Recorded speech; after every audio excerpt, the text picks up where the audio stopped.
Basically जो हमारी operationally satisfaction करने के लिए लोगों ने काफ़ी काम किया।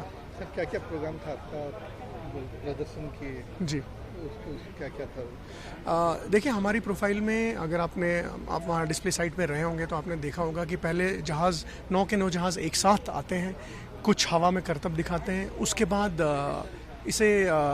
हमारे कुछ मेंबर्स उनसे अलग हो जाते हैं एंड देन वो और नज़दीक आते हैं क्राउड के, और उनके सामने आपने जैसे 1+1 आपने क्रॉस देखा होगा, 2+2 क्रॉसेस देखा होगा। ये जो इंडिविजुअल मूवमेंट्स हैं इनको हम सिंक्रो मनूवर्स कहते हैं। तो इस तरीके का हमारा प्रोग्राम रहता है and that is how it was executed. Sir शहर के अंदर में करना कितना डिफिकल्ट है, और बाढ़ भी पक्षी भी उड़ रहे थे। बहुत ही अच्छा सवाल पूछा आपने। एक एविएटर के लिए हवा मतलब एनवायरनमेंट जिसमें बर्ड्स बहुत ही बड़ा हज़ार्ड है। आप देख रहे होंगे जहाज़ ज़मीन के कितने क्लोज थे और कितनी स्पीड पे और एक दूसरे के बिल्कुल साथ थे। तो इस सीन में अगर बर्ड सामने आ जाते हैं तो आप देख सकते हैं पूरा का पूरा फॉर्मेशन बिगड़ सकता है। तो इसलिए जब हम प्रैक्टिसेस कर रहे थे तो हमने ये मुद्दा अपने हायर अप्स को बताया, जिन्होंने आपने देखा होगा आज कुछ हेलीकॉप्टर्स इसी ड्यूटी के लिए डिप्लॉयड थे, जो शुरू में ऑलमोस्ट आधा घंटा पौना घंटा पहले वहाँ पहुँच के उड़ रहे थे ताकि they could square away the birds, and जब हमारे फाइटर्स डिस्प्ले साइट पे आए तो बर्ड्स वहाँ पे ना रहें, और काफ़ी हद तक ये काफ़ी कामयाब भी रहे।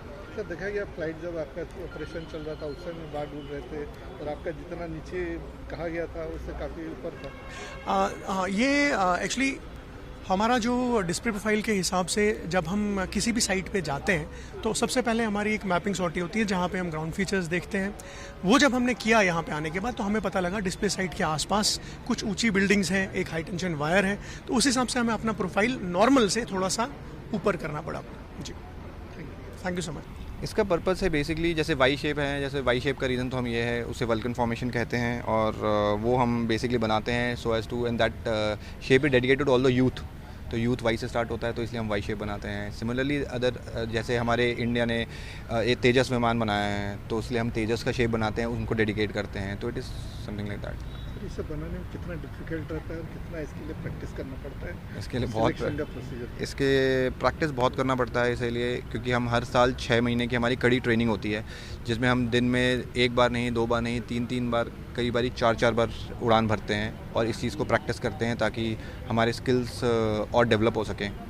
एंड एक डिस्प्ले से पहले भी हम काफ़ी ज़्यादा प्रैक्टिस करके आते हैं सो दैट कि हमें जब यहाँ मौका मिले, क्योंकि जब आप एक बारी डिस्प्ले के लिए आ चुके हैं तब बहुत सारे फैक्टर्स आपके साथ रहते हैं कि वेदर है और भी चीज़ें हैं, तो यहाँ पे आपको प्रैक्टिस करने का टाइम नहीं मिलता। तो इसके वजह से हम प्रैक्टिस हमारी जो 6 महीने की होती है उसके बाद हम आते हैं, एंड दैट इज़ वाई जैसे हमने एक दिन पहले फुल ड्रेस रिहर्सल किया था, that was also one of the practices before doing the final event today. Sir Bhubaneswar में जो क्राउड था उसमें ज़्यादातर स्कूल स्टूडेंट थे। Absolutely. कितना मोटिवेशन मिलता है इससे उनको? मैंने खुद इंटरेक्ट किया स्कूल स्टूडेंट्स के साथ, and they were very motivated, and ये बेसिकली शो ही उन लोगों की लिए है, उनके motivation, school student and college students के लिए मोटिवेशन के लिए है, सो दैट कि वो देखें कि क्या है air force all about, so that कि वो आए ज्वाइन करें इंडियन एयरफोर्स को। So it is towards that, and जब उनके साथ जो आज मेरा इंटरेक्शन रहा उसमें everybody, most of the people you know. Sir आज आपने रिवर बेल्ट में किया, सिटी के बड़ा सिटी भुवनेश्वर है, फिर परसों आप पूरी में करेंगे सी बेल्ट में। करेक्ट। क्या डिफरेंस रहेगा दोनों में? डिफरेंस जोन में ये रहेगा साहब कि वहाँ की लैंडस्केप अलग है, यहाँ का लैंडस्केप अलग था। यहाँ पे ऑब्स्ट्रक्शंस काफ़ी ज़्यादा थे, लाइक हाई टेंशन वायर्स वगैरह काफ़ी थे, तो उसके वजह से बर्ड एक्टिविटी थी एंड हमें हाइट अपनी थोड़ी बढ़ानी पड़ी। हाउएवर पूरी में जब हम करेंगे तो हम और नीचे हाइट से कर सकते हैं, क्योंकि गुवाहाटी में तो ज़्यादा डिफिकल्ट होगा। नहीं, गुवाहाटी में हम ऑलरेडी कर चुके हैं। पिछले सीज़न में हमने गुवाहाटी में करा था डिस्प्ले, एंड इससे जाएंगे तो, और बिफ़ोर हमारा सीज़न स्टार्ट होता है, बिफ़ोर हम डिस्प्ले करने से पहले हम एक बार रेकी करके आते हैं उस साइट का, फिज़िकली जाके। जैसे यहाँ मैं आया था यहाँ का रेकी करने के लिए 1 महीने पहले, तो वो सब देख के and then we decide on a profile and then we fly it.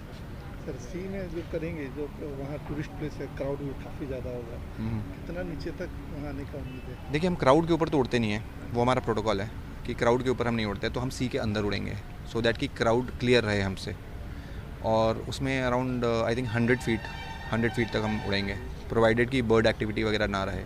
Sir youth के लिए क्या मैसेज देंगे कि वो भी आए या कुछ? नहीं, यूथ के लिए तो यही मैसेज है कि work hard, study well, and join the Indian Air Force. It's a wonderful organization. देखिए ऐसे है कि देश का आज़ादी बहुत मुश्किल से बड़े बड़े हमारे महानुभावों के प्रयास से आया है और उनको याद करके देश 75 साल अमृत महोत्सव मना रहा है। और क्योंकि ये 75 साल में देश बहुत आगे जा चुका है, उसमें एक अमृत महोत्सव का एक छोटा सा प्रोग्राम हम एयरफोर्स भी कर रहे हैं, अलग अलग जगहों में एयर शो करा के। सूर्य किरण एरोबेटिक टीम जो कि एक इंटरनेशनल स्तर का टीम है, उन्होंने आके अभी फ़िलहाल 6-7 जगह जा रहे हैं। पहले इधर आए हैं भुवनेश्वर, उसके बाद जाएंगे पुरी, उसके बाद जाएंगे गुवाहाटी, फिर अगला बार 8 अक्टूबर को जो एयर शो होने वाला वो चंडीगढ़ में होगा। ऐसा करके वो ये एरिया ख़त्म कर रहे हैं और इसमें सबके सब 9 जहाज़ हैं, 11 जहाज़ लेके आते हैं। खास करके उड़ीसा में ये जो प्रोग्राम आज का हुआ था बहुत अच्छे से एडमिनिस्ट्रेशन के तालमेल से बहुत अच्छा हुआ है। काफ़ी लोग को देखने को मिला और मुझे खुशी इस बात की है कि क्योंकि रास्ता थोड़ा नैरो था, आते वक्त थोड़ा भीड़ में जैम हो गया था, मगर लोगों का जो स्वभाव है इस जैम से निकलने का वो देखने लायक था। क्योंकि किसी ने वेट करने में कोई चूक नहीं छोड़ा, पुलिस ने अपना काम किया, एडमिनिस्ट्रेशन ने अपना काम किया। ओवरऑल अगर देखो तो बहुत अच्छा लगा जो भी हुआ। और मेरा उम्मीद ये है कि अगले जो डिस्प्ले है पूरी में वो भी अच्छे से हो जाएगा। यहाँ थोड़ा बहुत बादल थे, मगर वेदर गॉड्स को भी बहुत बहुत धन्यवाद कि उन्होंने ऐसा मौसम बनाया ताकि गर्मी ना हो और लोग अच्छे से देख सकें। सर यहाँ जितना नीचे आना चाहिए उतना आया नहीं, अब थोड़ा 50 फीट वहाँ नीचे आ सकते। यहाँ थोड़ा बर्ड्स थे और आपको पता है बर्ड हिट हो जाएगा तो ना सिर्फ जहाज़ को, आसपास के क्राउड्स को भी तकलीफ पहुँच सकती है। इसलिए उन्हें अब 30 या 40 फीट ऊपर थोड़ा डिस्प्ले, मगर पता नहीं चलता 30-40 फीट में क्या होता है। सर नेक्स्ट अभी इसके बाद गुवाहाटी जाएंगे पूरी के बाद, और क्योंकि गुवाहाटी भी मेरे अंडर आता है, मैं भी वहाँ पे फिर रहूँगा। वहाँ के गवर्नर साहब और चीफ मिनिस्टर साहब, उनको भी न्योता दिया गया है और मुझे उम्मीद है वो लोग भी आएंगे देखने के लिए। Thank you.